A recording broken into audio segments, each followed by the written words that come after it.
जय श्री कृष्ण, जय श्री हरि। आज श्री हरिवंश पुराण को 121 दिन में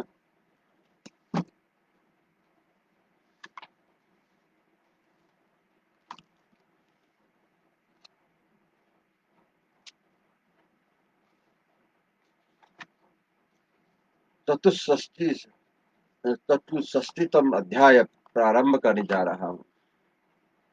अब इसमें आज श्री कृष्ण का नरकासुर के भय भवन में प्रवेश करके वहां के धन वैभव तथा 16,000 कुमारियों को द्वारका भेजना और स्वयं देवलोक में जा अदिति के कुंडल दे वहां से पारिजात लेकर लौटना,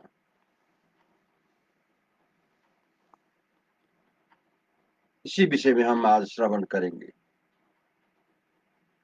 वैशंपायन जी कहते हैं, जन्मेजय इंद्र के समान पराक्रमी भूमि पुत्र नरकासुर का वध करके इंद्र के छोटे भाई श्री कृष्ण ने उसके भवन का निरीक्षण किया। तदंतर नरकासुर के धनागार खजाने में जाकर भगवान जनार्दन ने अक्षय धन और भांति भांति के रत्न देखे। मणि, मोती, मूंगे, वैदुर्य मणि के ढेर, चंद्रकांत मणि को पर्वतोमम राशि तथा हीरों के संग्रह देखे।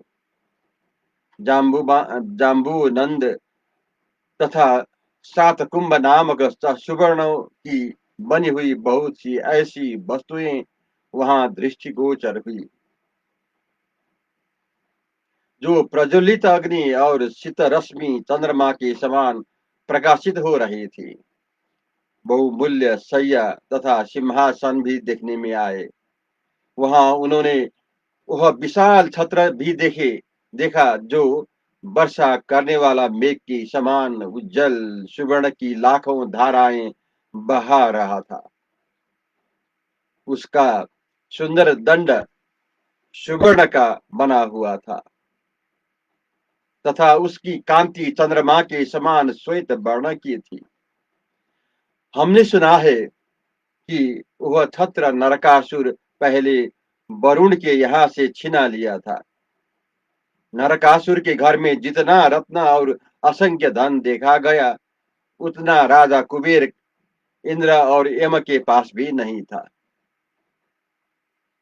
रत्नों का वैसा संग्रह कुबेर आदि के यहाँ भी नहीं था, तो कभी देखा गया और न सुना ही गया।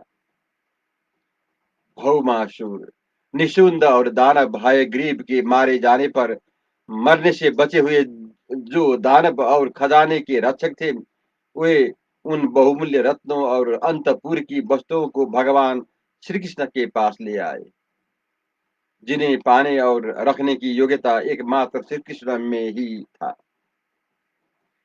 दैत्यों ने कहा, जनार्दन, ये जो नाना प्रकार के बहुसंख्यक मणिरत्न है तथा जो भयंकर रूप वाले गजराज है, जिनके ऊपर बिछाई जाने वाली कालीने मूंगों से विभूषित है, जो सोने के तारों के बने हुए रस्सों में कसे जाते हैं, जिनकी जंजीरें बहुत बड़ी है, जो धनुष और तोमर आदि अस्त्र शस्त्रों में सुशोभित होते हैं, जिनके अंकुश बड़े सुंदर है तथा जो नाना प्रकार की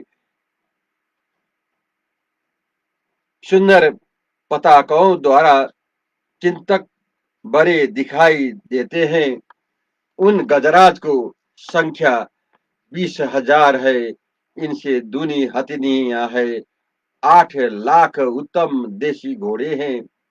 इनके सिवा बहुत सी गौवे हैं। इनमें से जिनके लिए आपको जितनी आवश्यकता हो, उतनी संख्या में हम इन सबको वृष्णि और अंधक वंशी यादवों के निवास स्थान द्वारका में पहुंचा देंगे।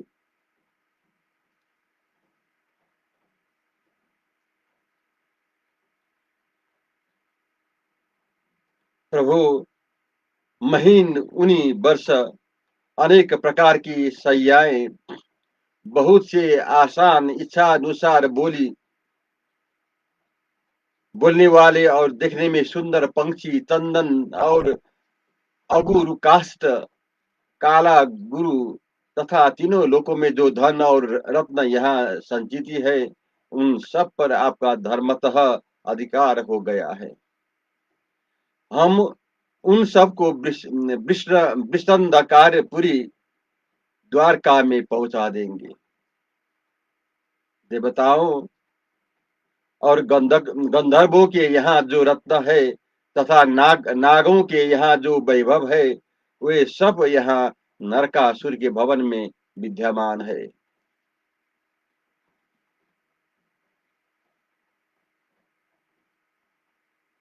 वैशंपायन जी कहते हैं, जन्मे जय, भगवान श्री कृष्ण ने वह सारा वैभव लेकर उसकी परीक्षा करके सबका सब दानवों द्वारा द्वारकापुरी को पहुंचा दिया। तदंतर माधव ने सुवर्ण की वर्षा करते हुए वरुण के उस छत्रों को स्वयं ही उठाकर गरुड़ पर रख दिया और मूर्तिमान मेघ के समान आकाशगामी पंछी प्रवर गरुड़ पर वे स्वयं भी बैठ गए। तत्पश्चात से वे गिरि श्रेष्ठ मणि पर्वत के समीप गए। वहां बड़ी पवित्र हवा चल रही थी। सोने के समान रंग वाली मणियों को निर्मल प्रभाएं सूर्य को तिरस्कृत सा करके प्रकाशित हो रही थी।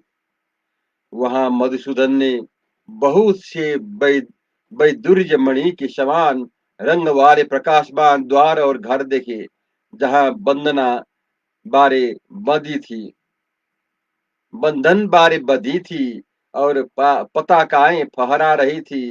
वह मणि पर्वत जो कन्याओं का अंतपुर था। बिजली से गुथे हुए मेघ के समान प्रकाशित होता था। जिनमें सोने के विचित्र चांदों वे तने हुए थे, ऐसे महल उसकी शोभा बढ़ाते थे। वहां मधुसूदन ने श्रेष्ठ सुवर्ण के समान कांति वाली प्रधान प्रधान गंधर्वों और देवताओं की उन प्यारी पुत्रियों को देखा जो उस पर्वत की कंदरा में कैद गई थी। उन सब के नितंब भाग स्थूल और मांसल थे। नरकासुर ने सब ओर से लाकर उन्हें रख छोड़ा था। वह प्रदेश स्वर्ग के समान सुखद था। वहां रहती हुई वे कुमारियां नरकासुर से पराजित नहीं हुई थी। उन्होंने काम भोग का परित्याग कर रखा था और वे देव देवियों के समान वहां सुखपूर्वक रहती थी। एक एक बेड़ी धारण करने एक बेड़ी धारण करने वाली कासाय वस्त्र ले आपनो अंगों की आच्छादित करने वाली उन समस्त कुमारियों ने महाबाहु श्री कृष्ण को चारों ओर से घेर लिया। उन्होंने अपनी इंद्रियों को पूर्णतः संयम में रखा था। व्रत और उपवास करने के कारण उनके सारे अंग दुबले हो गए थे। वे सदा ही श्री कृष्ण के दर्शन की अभिलाषा रखती थी। यदुकुल के सिंह श्री कृष्ण के पास जाकर उन सब कुमारियों ने हाथ जोड़ लिए। नरकासुर, महान असुर, मूर, हयग्रीव तथा निषुंद को मारा गया जानकर वे सब स्त्रियां श्री कृष्ण को घेर कर खड़ी हुई थी। जो बड़े बूढ़े दानव उन कुमारियों के रक्षक थे। उनकी अवश्य बहुत अधिक थी उनकी अवस्था बहुत अधिक थी। उन सब ने हाथ जोड़कर यदु नंदन को प्रणाम किया। वृषभ के समान विशाल नेत्र वाले श्री कृष्ण का दर्शन करके उन समस्त सुंदरियों के मन में उन्हें पति बनाने का संकल्प उदित हुआ। श्री कृष्ण का चंद्रमा के समान मनोहर मुख देखकर उनकी सारी इंद्रियां आनंद सिंधु में भी निमग्न हो गई थी। वे अत्यंत हर्ष में भरकर उन महाबाहु से इस प्रकार बोले बोली, भगवान, पूर्व काल में वासुदेव ने तथा संपूर्ण भूतों के मनोभाव को जानने वाले देवर्षि नारद ने भी जो बात कही थी वह आज सत्य हो गई। उन्होंने कहा था कि शंख चक्र गदा और खड्ग धारण करने वाले जो सर्वव्यापी नारायण देव है, वो भूमि पुत्र नरक का वध करने के तुम सब लोगों को पति होंगे। हम चिरकाल से जिन शत्रु दमन श्याम सुंदर के विषय में बहुत कुछ सुनती चली आ रही है, आज उन्हीं पास प्रियतम प्रभु को प्रत्यक्ष देखने का हमें सौभाग्य प्राप्त हुआ है। आज आप परमात्मा के दर्शन से हम सब कृतार्थ हो गए।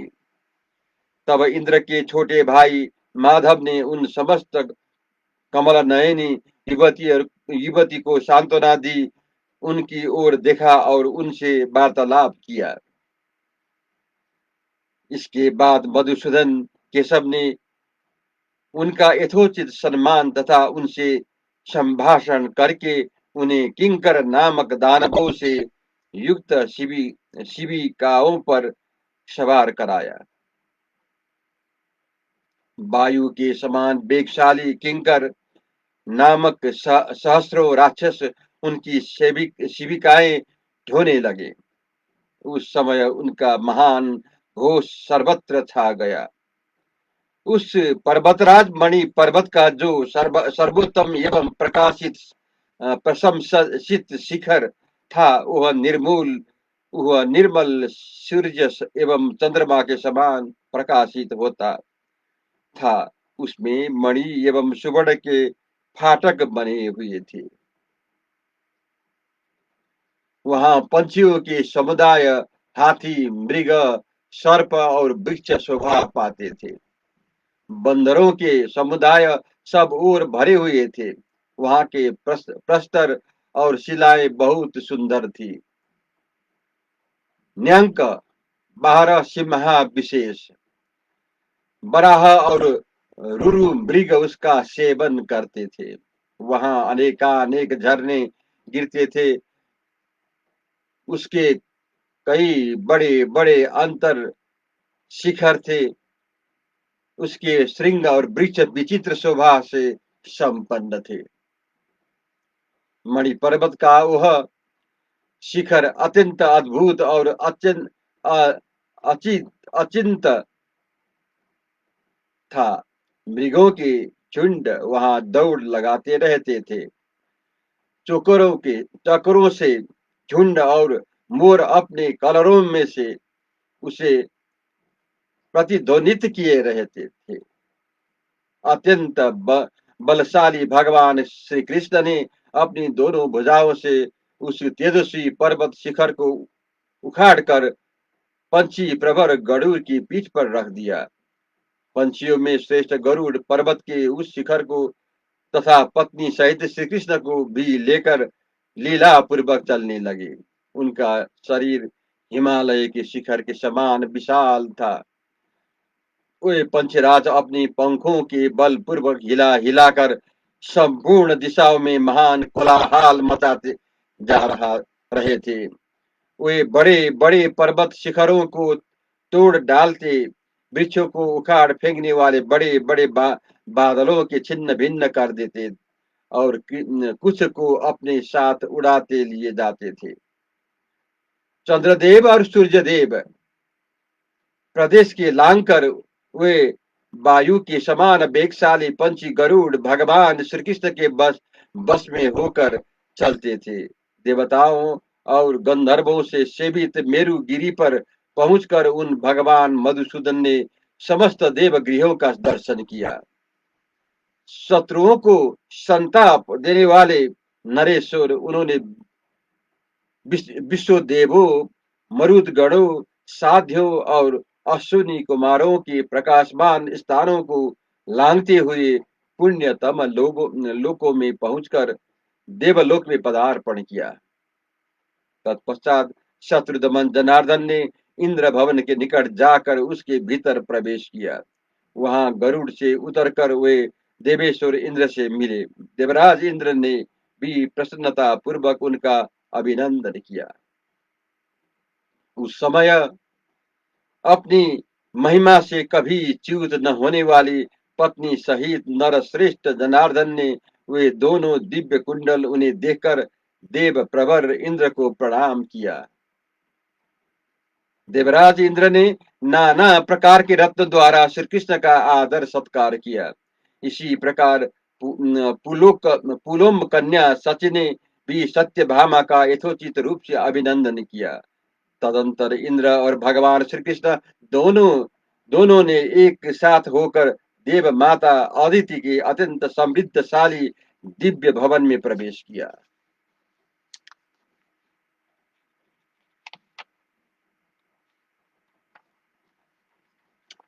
वहां उन दोनों महात्माओं ने महाभाग तपस्विनी अदिति का दर्शन किया, जिनकी सब ओर से अप्सराएं उपासना सेवा करती थी। वहां अदिति नंदन सची बल्लभ पुरंदर इंद्र ने वे दोनों कुंडल अपनी माताओं के दे दिए और उनके चरणों में प्रणाम किया। इंद्र ने जनार्दन को आगे करके उन्हें पराक्रमी भूरी भूरी प्रशंसा की। उनकी पराक्रम की भूरी भूरी प्रशंसा की। अदिति ने अपने उन दोनों पुत्र को प्रसन्नता पूर्वक हृदय से लगाकर उनका अभिनंदन किया और दोनों के लिए अनुकूल आशीर्वाद प्रदान किया। सची और सत्यभामा ने भी बड़ो प्रसन्नता के साथ परम पूजनीय देवी अदिति के सुंदर चरणों का स्पर्श किया। तब यशस्विनी देव माता ने उन दोनों से भी प्रेम पूर्वक वार्तालाप किया। इसके बाद अदिति ने भगवान जनार्दन से यह यथार्थ बात कही, वत्स तुम संपूर्ण भूतों के लिए अजेय और अवध्य हो होगे। जैसे ये देवराज इंद्र है, उसी प्रकार तुम भी अपराजित और लोक पूजित होंगे। यह सुंदरी सत्यभामा सदा प्रिय दर्शना, संपूर्ण लोकों में विख्यात दिव्य गंध वाली मनोरमा, सुस्ती यौवना, सौभाग्यवती तथा स्त्रियों में उत्तम हो। श्री कृष्ण, जब तक तुम मानव बनकर मनुष्य लोक में रहोगे, तब तक बहु सत्यभामा बूढ़ी नहीं होगी।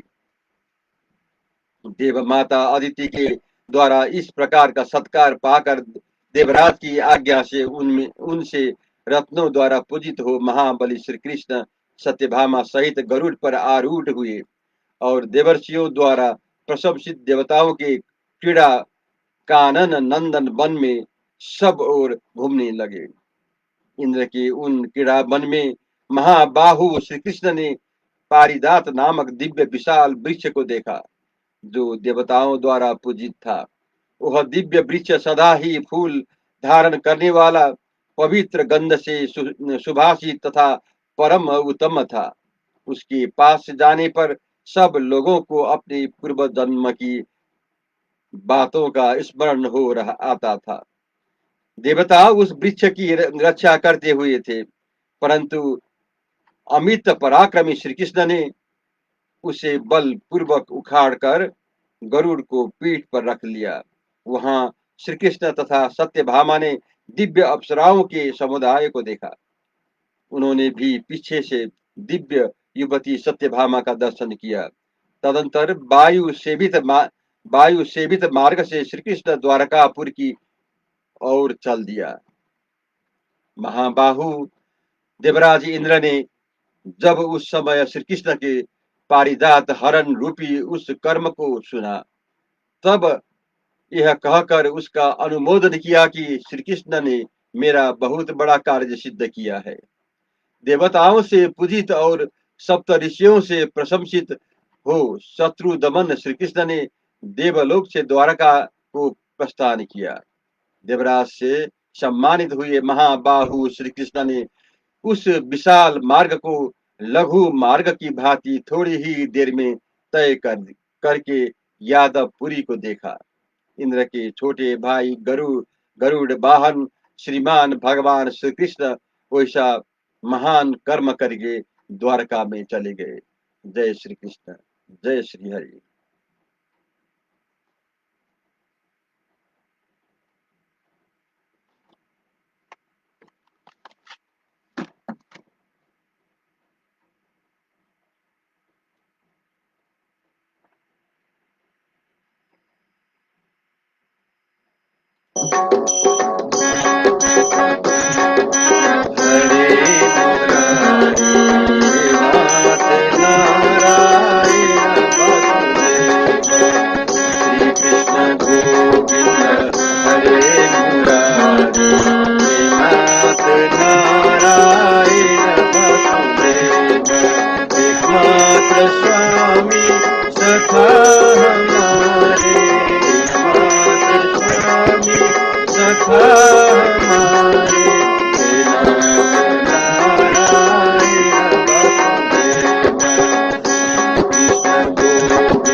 हरि शरणं प्रभु हरि शरणं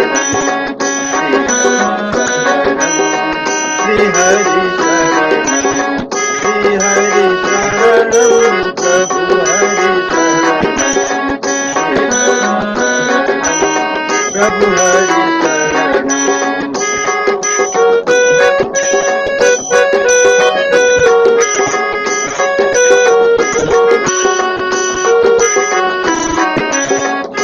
हरि शरणं प्रभु हरि शरणं श्री हरि शरणं श्री हरि शरणं प्रभु हरि शरणं श्री हरि शरणं